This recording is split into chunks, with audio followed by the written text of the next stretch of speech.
The seatbelt light blinked on with a polite chime, but the girl in 7A hardly noticed. Her knees were tucked under her, one sneaker balanced against the fabric of the seat, and her fingers tapped out silent patterns on the tray table as if it were a flight console only she could see. To most of the passengers, she was just another kid bored on a late afternoon flight, traveling with a father too absorbed in his glowing tablet to notice. A single dad, the kind who looked more like a corporate general than a parent, shoulders stiff in a suit jacket, eyes locked on numbers and strategy slides. Outside the window, clouds stretched like rolling fields of snow. The sunlight danced along their tops, but farther out, slicing through the haze, two shadows moved with predatory precision.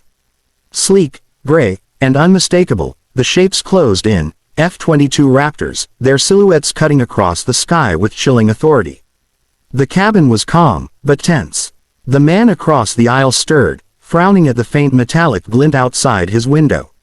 A flight attendant smoothed her apron and hurried forward, only to be halted mid-aisle when the captain's voice came over the intercom, warmer than steel but carrying a tremor. "Ladies and gentlemen, please remain calm. We are experiencing unusual escort protocols." The words landed like a dropped glass, shattering into whispers and nervous chuckles. Escort protocols. On a commercial flight, parents pulled children close. Businessmen peered at each other as if someone must know what this meant. And then, through the static of the cabin speakers, a sound no civilian flight should ever broadcast, another voice thundered, sharp, commanding, alive with urgency. "Call sign Sparrow, do you copy?" The words reverberated down the narrow cabin. For a moment, no one understood. Passengers turned their heads in confusion, scanning faces, waiting for someone to laugh, to explain. But the voice came again, firmer this time. "Sparrow, acknowledge, seat 7A. Dozens of eyes swiveled toward the same spot. The child with her fingers still pressed against the tray table. The girl who had been invisible a heartbeat before was now the axis on which the whole plane seemed to turn. Her father stared, frozen, lips parting but no words finding air. And the girl, cheeks flushed but eyes unblinking, slowly raised her chin. Her father's tablet slipped from his hands and landed with a muted thud on the carpet. He didn't even look down at it. His gaze was locked on his daughter, his mouth dry, the words strangled in his throat. "They can't mean you," he whispered, almost pleading, as though denial could make the sky outside dissolve. But the girl in 7A sat straighter, no longer fidgeting with her tray table. The name Sparrow, the one she had tried to bury with her mother's memory, hung in the air like a ghost summoned back. She was 14 years old, barely tall enough to see over the counter when she poured cereal, but in her eyes was something older. A focus that didn't belong to a child. Passengers stared, murmuring, confusion rippling through the cabin like static electricity. Someone asked if this was a drill, another if terrorists had hijacked the system. The flight attendant froze mid-aisle, clutching the seat back, her professional mask breaking. Her father leaned closer. "They're mistaken. You're not. You can't be." But Sparrow shook her head slowly, almost imperceptibly. Her mind tumbled back to nights in the hangar with her mother, the smell of jet fuel, the hum of machines, the endless charts and schematics her mother treated like bedtime stories. After the crash, the Air Force had tried to honor her memory by enrolling her daughter in a classified simulation program. They said it was just training, just a way to keep the mind of a prodigy busy, a child too young to grieve properly. Sparrow had believed them, but the call sign wasn't forgotten. Somewhere in the depths of a control room, her name had been etched into systems far larger than she could imagine.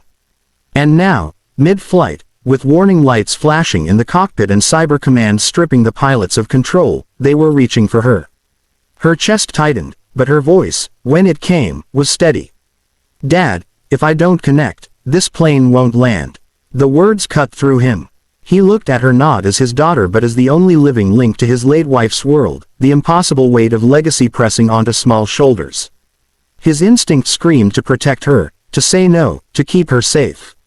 But in the silence that followed, he realized the truth. She wasn't asking for permission. She was telling him what had to be done. The cabin seemed to shrink, air pressing down heavier with every second. Rows of passengers twisted in their seats, their fear a living current that pulsed down the aisle. Some whispered prayers, others fumbled for their phones, though there was no signal, no lifeline but the girl in 7A.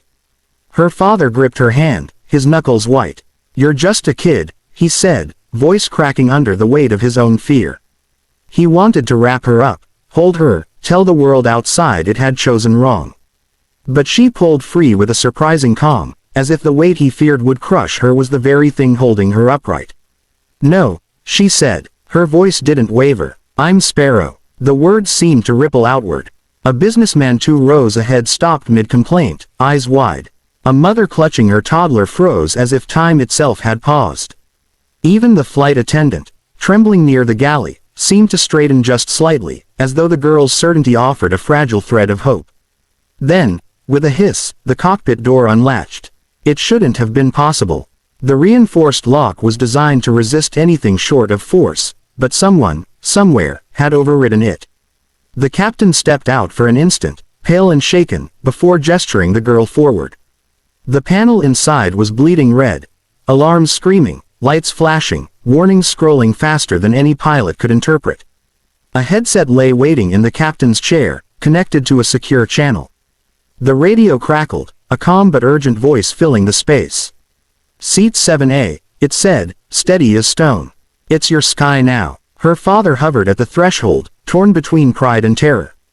He wanted to shout no, to drag her back to her seat, to let the world burn if it meant she was safe.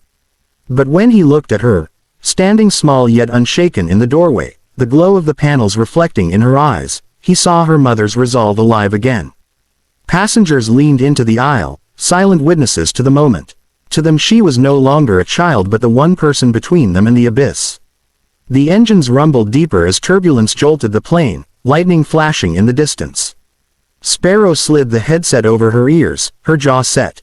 For the first time, she wasn't hiding from her call sign. She was answering it.